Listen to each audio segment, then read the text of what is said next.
Hello. These are directions for Step 5 of Module C, the Inquiry into Teaching and Learning. At this point in time, in Steps 1 through 4, you worked on the first part of your IIP where you developed a research question. You did 5 to 6 different steps of research, including looking at empirical research using the online databases, looking at recorded videos of teachers' classrooms using the Teaching Channel or other resources. You developed a unit where you were able to collect information on your research question. You had your support provider observe 2 of those lessons. You met with your support provider afterwards and you did a post-observation conversation about how they felt and how you felt that those 2 lessons went.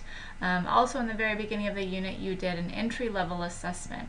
Now you are moving on to Step 5, which is the summative assessment, or C8, and this is going to be the last part of your inquiry prior to moving into your self-assessments, which are included in Step 6. So let's take a quick look at Step 5 of Module C.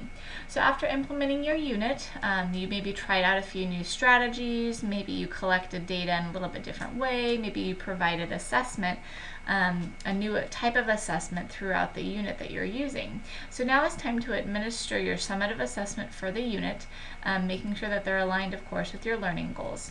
After you administer that assessment, it can be a paper, an essay that they write, it could be a multiple choice test, it can be a project that they worked on. Like noted here, it says that district student assessment can be substituted for this, and that's fine. So now you're going to see how did they do on the summative assessment for this unit. So again, very similar to how you scored the entry-level assessment, you're going to look at students who scored below grade level or students who scored at or above a grade level. Then you're going to then categorize those 2 types of student work into a little bit smaller categories. Students who did not meet the requirements or the expectations, students who partially met, students who did meet, and then students who exceeded. And then once you have the assignments or the assessments categorized into those 4, you'll actually go ahead and write down their names right here. Some teachers like to copy their entry-level assessment chart down here, and then maybe the second time they put in the names, they might use a different color font. That way on one chart you can see how much they moved from the entry level to the summative assessment. The entry level was going to be assessing your learning goals, and the summative should also be assessing your learning goals. So what we're looking for here is, did students move?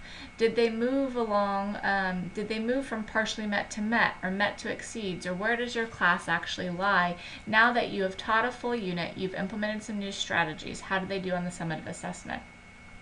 This may be done directly with your support provider, or a lot of teachers also do this on their own and then they bring it back to their support provider for discussion.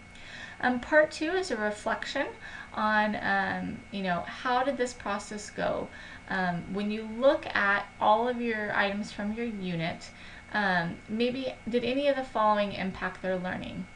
Did the instructional strategies, accommodations? So take a look back at that. So you're actually going to take a look back at your whole unit and review, how did your students do? How did what you try in the unit work for your students as they work to meet their learning goals? Specifically, you'll attach copies of the summative assessment for your 3 focus students. And so whatever they did, you would attach it here. If there was a verbal response, you can make notes on a verbal response. If there was something written, you would want to attach copies, making sure that you delete all of the names involved. And you would just work through. This is something that your support provider will reflect with you or review with you. And again, like I said, you may do it with your support provider right near you or while you guys are on the phone together, or you can do it without them. Just make sure that the discussion does occur with your support provider, and attach copies of the summative level assessment for your 3 focus students that you chose earlier in the module. After the completion of this, you're almost ready to wrap up Module C, which is our longest unit in the program, and move on to the next step is going to be your self-assessment. Thank you, and let me know if you have any questions.